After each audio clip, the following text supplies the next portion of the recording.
మరవన అన్నిపై ఉన్నావంటే నిదరవన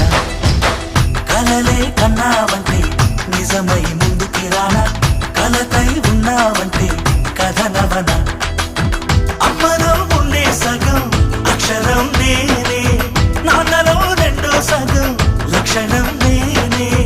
అమ్మ తోడు నాన్న తోడు అన్ని నీకు అన్నే చూడు చెల్లిపోని బంధం నేనమ్మా